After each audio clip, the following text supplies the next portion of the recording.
Est-ce que tu connais la Lo-Fi Girl?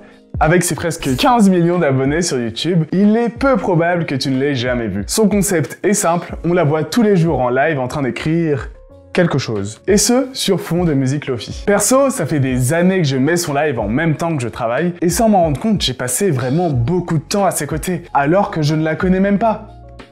C'est quoi son nom, son âge, et surtout, qu'est-ce qu'elle écrit toute la journée? Curieux comme je suis, j'ai fait mes recherches et j'ai découvert qu'il s'agissait d'une héroïne, au même titre que Chihiro Usan. Mais, contrairement à ces deux-là, elle ne va pas faire un voyage extraordinaire dans le monde des esprits pour sauver ses parents ou mener une guerre pour protéger la nature de l'exploitation de l'homme. Non. Elle, son histoire est beaucoup plus réaliste, mais reste tout aussi inspirante. Avant d'être la Lo-Fi Girl, c'est Shizuku Tsukishima. À l'époque, elle a 14 ans et c'est une ado tout à fait normale. Elle vit avec ses parents et sa grande sœur, va au collège, a une meilleure amie. Il y a bien une chose qui la différencie des autres, c'est sa passion pour la lecture. Elle lit énormément. La seule personne qui semble lire plus qu'elle, c'est un certain Seiji Hamasawa, dont le nom revient systématiquement sur les fiches d'emprunt, donc forcément, ça l'intrigue. Elle lit beaucoup, mais a aussi commencé à écrire à la demande de son ami pour la chorale. Le but était de traduire la chanson Country Road, et pour une première, sa copine trouve qu'elle se débrouille vraiment pas mal. Shizuku, elle, est bof convaincue. Opinion que partage aussi ce mec qui est tombé un peu par hasard sur son texte. Attends, il se prend pour qui pour la critiquer? L'imbécile, l'imbécile, l'imbécile! Bon, on va essayer d'oublier ce vieux mec avec la mission du jour. Rapporter à notre père son repas. Il y a vraiment un chat qui prend le train là? Et en plus, il descend à la même station que nous? Tu comptes pas le suivre quand même? Et ton papa alors? Ok, je vois l'idée. On va le suivre et c'est parti pour la side quest. J'ai pas envie de faire mon relou, mais il y avait marqué sur la porte que c'était interdit au public. Mais bon, tu fais ce que tu veux, je pose ça là, c'est tout. Finalement, ça valait le coup de le suivre. Bon, on est arrivé, je crois, à l'atelier du globe terrestre de Shironishi. La boutique est super stylée, j'ai envie de toucher à tout personnellement. Mais le coup de cœur de Shizuku, c'est cette statuette. Le proprio, le fameux Shironishi, que l'on va appeler le vieux par la suite, nous informe qu'il s'agit du baron, et en profite pour nous raconter quelques histoires fort sympathiques. On serait bien resté toute la journée à l'écouter, mais son papa nous attend. C'est pas grave, elle reviendra. Du coup, direction la bibliothèque, car oui, son papa est bibliothécaire. J'ai découvert un endroit génial! On dirait une boutique de contes de fées, je suis trop contente! Une fois arrivée, elle croise le vieux mec à vélo, qui en profite pour lui remettre le déjeuner de son père qu'elle avait oublié à la boutique, et lui lâcher un petit pic au passage. Ça se voit qu'elle a un peu le seum, mais au moins la mission réussit. Et elle peut même en profiter pour lire de nouvelles choses. Même si techniquement, elle devrait en profiter pour lire ses cours, car demain débute sa période d'examen dont les notes vont être déterminantes pour son orientation au lycée. Mais pour Shizuku, les examens, c'est pas la priorité. Non, elle, ce qu'elle veut, c'est revoir le baron qui l'a tant émerveillé. Elle va à plusieurs reprises essayer d'y aller, mais à chaque fois, la boutique est fermée. Au moins cette fois-ci, le chat qui l'a guidée jusqu'ici est là pour l'accueillir et la consoler. J'ai parlé un peu trop vite. Il y en a un autre qui est là pour lui remonter le moral. Vu que c'est le petit-fils du vieux, il va permettre à Shizuku de voir le baron de près. Il est plutôt sympa finalement. Elle va profiter de son tête-à-tête avec le baron et le garçon va retourner à ses occupations. Après un bon moment, et on parle en heures là, Shizuku décide de le rejoindre pendant qu'il est en train de fabriquer des violons. Rien que ça. Forcément, elle et moi, on est impressionnés, mais lui, ça se voit que c'est un perfectionniste. Il accepte pas trop les compliments qu'on lui fait et estime qu'il a encore beaucoup de choses à apprendre. Shizuku lui demande donc s'il sait jouer du violon et si oui, d'en jouer. Évidemment qu'il sait jouer du violon et il veut bien lui montrer si elle l'accompagne au chant. En plus, il choisit une musique qu'elle connaît bien, Country Road. Leur reprise de la musique est la plus belle que j'ai entendue. Avec le duo qui se transforme en groupe, lorsque le grand-père et ses potes les rejoignent, ce moment est tout simplement magique. Et en plus, beaucoup trop good vibe. J'adore. Là, si tu es perspicace, tu as dû comprendre que ce garçon si talentueux n'est rien d'autre que Seiji Hamasawa, le fameux mec qui a lu les mêmes livres qu'elle, ce qui leur fait un sacré point commun. Enfin bon, il se fait tard et Seiji va raccompagner Shizuku. Prenons 2 secondes pour profiter de ce plan. Il est juste incroyable et l'ambiance est vraiment propice à avoir une conversation un peu deep. Seiji lui avoue que son rêve, c'est d'être luthier. Donc, la personne qui fabrique des violons. J'ai appris ce que voulait dire luthier grâce à ce film. Et pour ça, il doit aller dans une école spécialisée à Crémone, en Italie. Mais surtout, ça signifie ne pas aller au lycée. Et ses parents sont clairement contre l'idée. Il va donc devoir les convaincre. Et en plus, si ça se trouve, une fois là-bas, il se rendra compte qu'il n'a même pas le niveau. Bref, c'est un sacré pari qu'il prend. Shizuku, elle, n'a pas la moindre idée de ce qu'elle veut faire plus tard, même si, comme le suggère Seiji, elle est plutôt douée pour écrire. Il y a peut-être quelque chose à en tirer. En vrai, il avait bien aimé sa reprise. Une chose est sûre, il y aura un avant et un après cette discussion. Pour Seiji, se confier à Shizuku lui aura permis d'avoir le courage nécessaire de parler à ses parents. Et face à la sincérité de leur fils, ils ont décidé de lui laisser sa chance. Mais à une condition. Il va devoir partir dans quelques jours, faire un stage de 2 mois en Italie, et si son tuteur le trouve assez bon, alors il pourra rester pour suivre sa formation. D'un côté, on ne peut que se réjouir de la nouvelle, mais l'Italie et le Japon, ce n'est pas à côté. Ça signifie donc un au revoir entre Seiji et Shizuku. Ce qui la rend plutôt triste, mais elle veut avant tout être là pour le soutenir. Le problème, c'est comment encourager quelqu'un qui a plus de courage que toi. Pour se montrer à sa hauteur, elle va donc se lancer un défi, comme lui. Elle va utiliser les 2 prochains mois pour écrire un roman. En plus, elle a déjà une idée de l'histoire qu'elle veut nous raconter. Sa rencontre avec le baron l'a inspirée et elle aimerait bien nous conter son histoire. Elle décide donc d'aller voir le vieux pour lui demander si c'est possible. Évidemment, il accepte, mais à une condition. Il veut être le premier à lire son livre. Chose qu'elle accepte,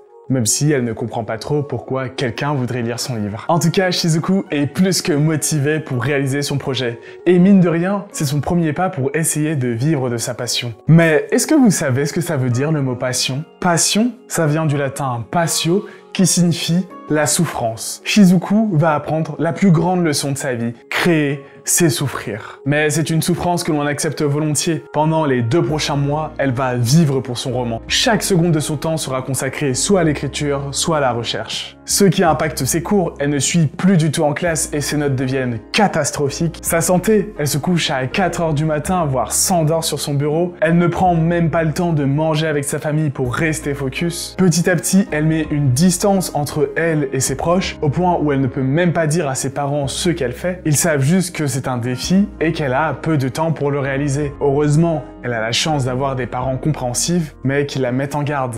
Bien, Shizuku, agis à ta guise, mais assume tes choix. Cependant, vivre différemment des autres n'est pas une partie gagnée d'avance. Et en cas d'échec, tu ne pourras blâmer personne d'autre que toi. Ses choix vont donc bien la faire souffrir car créer, c'est destructeur, mais ce n'est même pas le pire. Shizuku, qui a fini son roman dans les temps, va comme promis aller à l'atelier pour l'apporter au vieux. Et on a là l'épreuve la plus difficile à affronter en tant qu'artiste, la critique, alors que l'on est dans notre état le plus vulnérable. Elle implore le vieux de lire son roman maintenant. Et d'une traite, on sent son anxiété. Voyez comme mon cœur palpite. Elle ne peut même pas être dans la même pièce que lui pendant qu'il lit. Chaque seconde d'attente est une torture. Elle tremble, se cache, pleure. La voir comme ça m'a fendu le cœur et m'a rappelé l'état dans lequel je suis à la sortie de chaque nouvelle vidéo sur cette chaîne. Heureusement, le vieux la délivre de cet état avec son verdict. Merci mon enfant, j'ai passé un très bon moment. Chose qu'elle refuse de croire, car s'il y a bien une personne qui connaît les défauts de son histoire, c'est bien elle. Mais, grand sage qu'il est, il la rassure. Oui, l'histoire est améliorable sur plein de points, mais la base est là. Et honnêtement, c'est la meilleure critique qu'elle aurait pu recevoir, car je rappelle que c'est son premier roman. Et ce défi lui aura fait comprendre que... J'ai compris en écrivant que vouloir écrire ne suffisait pas. Je dois encore étudier, j'ai tant de choses à apprendre.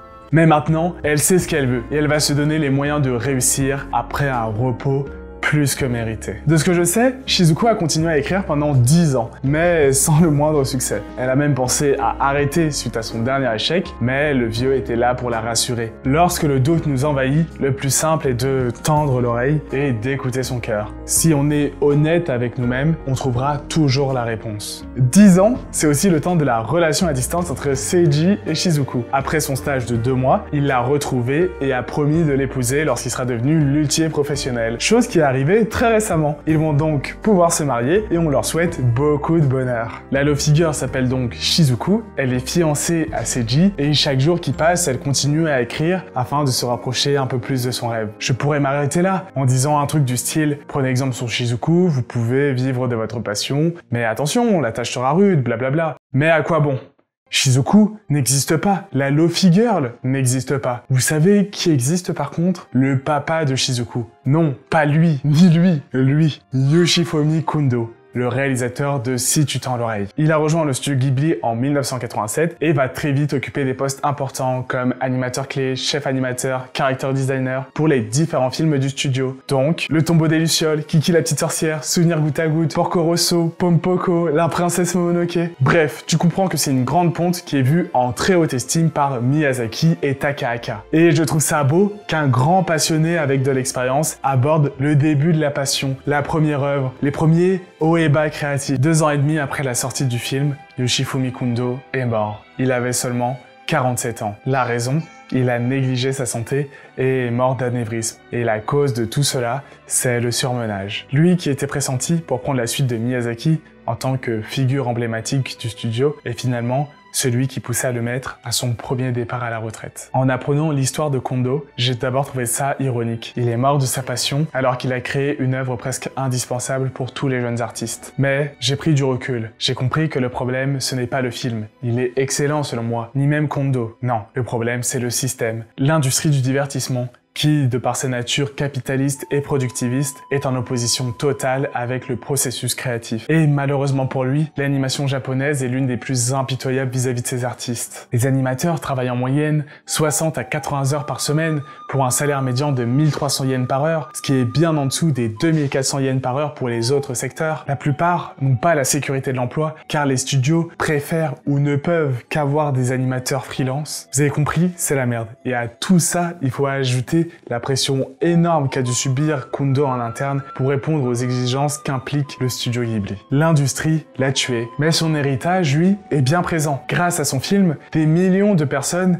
ont pu savoir ce que c'était que d'être dans la peau de quelqu'un de créatif. Ce qui est hyper important pour que petit à petit, le public comprenne que derrière leur divertissement préféré, il y a des humains qui donnent tout ce qu'ils ont pour nous produire des œuvres inoubliables. Il faut donc prendre soin de ces artistes et faire en sorte que l'industrie évolue dans le bon sens. Et pour toi, qui es passionné et qui essaye d'en vivre, son film sonne comme un magnifique encouragement. Tu le sais aussi bien que Shizuku que c'est une voie très difficile et statistiquement très défavorable que tu as choisi d'entreprendre. Mais la flamme qui est en toi n'a rien à faire des circonstances, donc donne tout. Expérimente, échoue, recommence, pleure, ris, vis intensément, passionnément, sans regret, mais fais en sorte de vivre en bonne santé et d'entretenir cette flamme. Ce sont ces mots que Nishi laisse à Shizuku, et plus largement, que Kondo nous laisse à tous. Donc, je vais continuer à tailler ma pierre brute, et un jour, qui sait, l'éclat de celle-ci inspirera un autre passionné à faire de son mieux. Merci de prendre le temps de regarder ce que je fais. C'était Kuzen, plus.